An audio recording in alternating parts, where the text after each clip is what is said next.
Okay, so welcome guys, and hello. Let's see what we can do in this next part of our script. So one thing that I was thinking that we could quickly go over, so how we can pass information into our definition, into our methods. So you'll probably be sitting and thinking like, oh, I want to know how to do this, I want to know how to do that. The thing is, there's 1,000 things that you can learn with Python, and I can only go with so and so much. So I think don't worry about what you can't do, but what you can do, because we'll get there, and we'll cover like a lot of ground, specifically like with Python and rigging and Maya and setting up modules and all that stuff.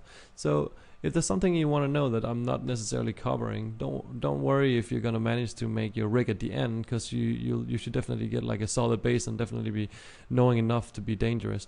So one thing I want to tell you guys about inside of Sublime here, I want to start mentioning that as soon as we've made one of these definitions, it's quite boring for us in our actual controller module to name our arm. Because what if we want to make a right arm, or what if we want to make a leg?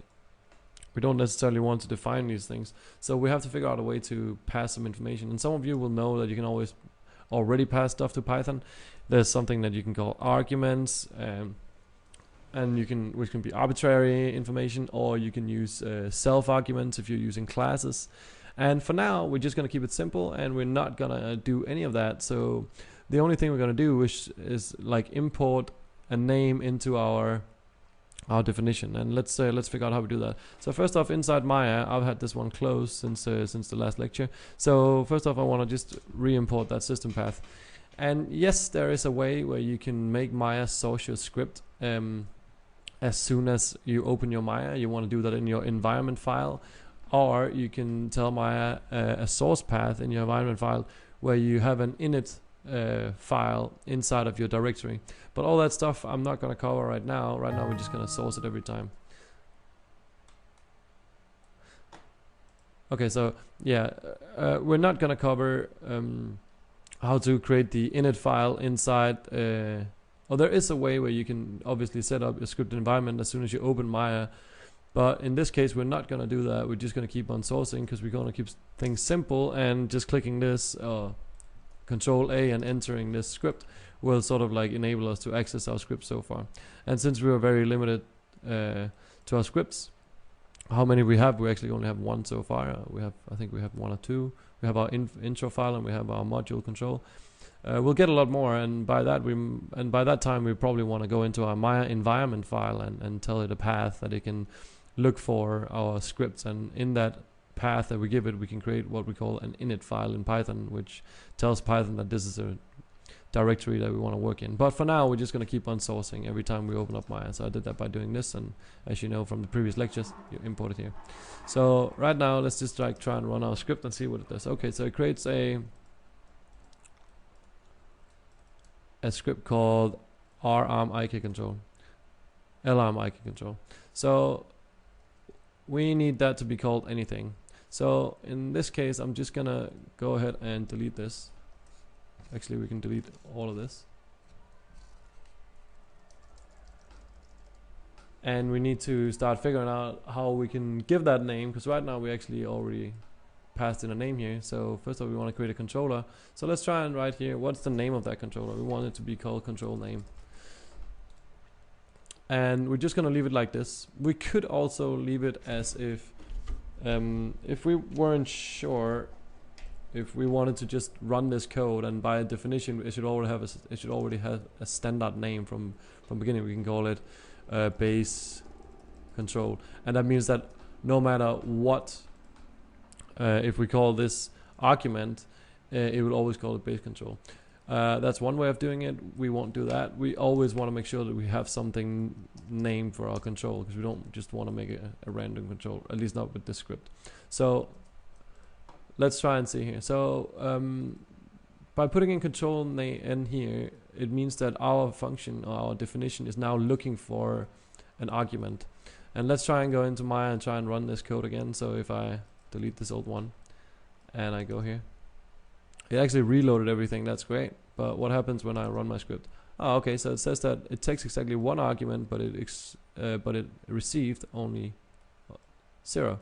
So what do you think we need to do here? Well, obviously we need to tell it that we want to pass something into this name here, because our script is looking for this name. As you can see, it's highlighting here. So let's try and give it a name here. So if I write now in here, and it's looking for a string, right? So let's try and give it a string, and we know how to do that. So let's say L, I can't remember what we call it, but it doesn't really matter. IK CTRL, and now I'm getting my L into, and now it's naming my circle correctly. So one thing we can do here also is I want to start showing you guys how to, and I hope you guys understand that we put that name from here into here, and because it's the first object, I could even have, if I wanted to make sure that the exactly same name landed in that position, I could have said like the control name is equal to, but because we only have one argument, it already knows that the first argument to pick up is probably the first object in here. I don't need to define that it's the control n that I want to define, because we only have one. And if we had two, we can place them in order. So let's try and do that. So right now, I want to make a control, and I know that I want to make a control. So the first thing we can say, like, control. So instead of writing control name, let's try and do like this, control n, and we want to make that equal to, and want to make to, and I'll explain this in a second. So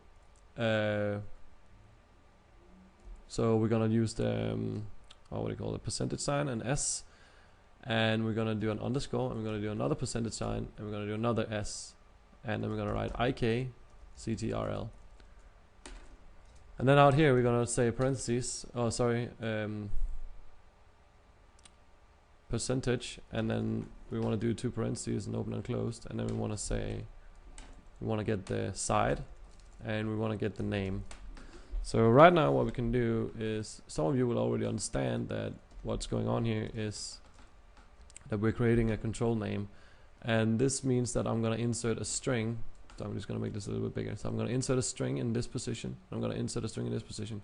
And where should it find these strings? It should find them after this one inside my bracket, inside my parentheses.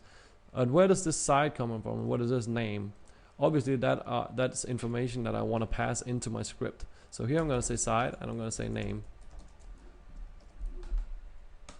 Or we can even call this lim. I like to call it lim actually. So let's say lim. And you'll see in a second why. So what should this give? Let's say that I write L here and I write arm here. So my outcome should be L underscore arm IK control. But that also means that I can use this control module to make a left leg or left eye IK or L finger. You know, anything can happen to.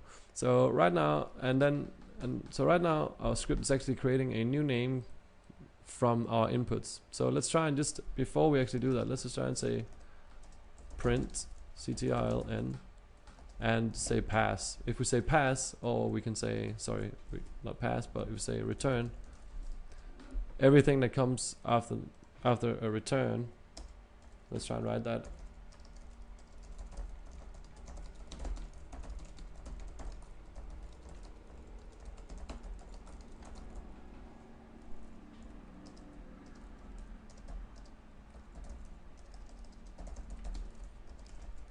So everything that comes afterwards, after return value, means that Python is expecting that everything that comes after will not be returned. We'll see, like, we stop our script here. So right now I'm just printing this name to make sure that works. So let's try and go into Maya again. And then if I, as I said before, right now I can just say L, comma, because I put a comma between every argument. I'm going to say arm. Let's try and delete this and try to run the script. So it says L arm IK control. That's great. And R. So it gives an R arm IK control. So I'm just looking at the print statements. I'm not creating objects because I'm not doing the circle command, because that comes after the return, right? So right now I've just put a string in here, which is this string, and a string in here, which is this string. And I'm printing this string, right? And I'm doing that from these limbs. And obviously, if you wanted to, you could also go in and say like that, and then give it another one, which is type. let's just like type. So let's not use the E because that's a command. So like type here, and we can say type is IK. So if I go in here and I say IK, so right now it should give me the same names, right? So it gives me an error, and let's see what that is. So it says it takes 2 arguments. It's because I haven't saved the script, so I'm going to go back here and just try and run that again. And obviously it gives me that. So if I want to keep my camel case, I want to start this IK with a big I, or capital I. There's a way in Python where you can say that the first letter in a string should be capitalized, but for now let's just do it like this. So one thing that I want to show you guys is that most of the time, let's say that 99% of the times, I'm using this script to run IK controllers. So what I'm going to do is here I'm going to give it a standard argument, which means that if I do like this and I don't specify this when I put it into my definition, if I don't write type equal to something and I don't put something here, if I just delete this now, if there is no argument for type, if there is no name for type, it'll now take IK instead, because I already defined that as, okay, so most of the time I'm going to use this. If I redefine it, I can overwrite this. So right now if I just say Control S and go back here and say, okay, so it still gets that it's an IK, but if I can in my definition here, go in and say it could also be an FK. Let's try and do that. Oh, you can see like, okay, now it's calling an FK. So I can override this, but as a standard or as a base, I want it to be an IK. The lim and the side can be whatever, but I want it to be as a standard as an IK. And let's just say we do that for now. So that's a little bit about like how we pass arguments, or how we pass information into our definitions. And I'm gonna stop the lecture right here. So hopefully you guys can do this over a couple of times, and it'll make sense to you. If it already makes sense, then just continue to the next video. I'm gonna record that in a second. So yeah, speak soon.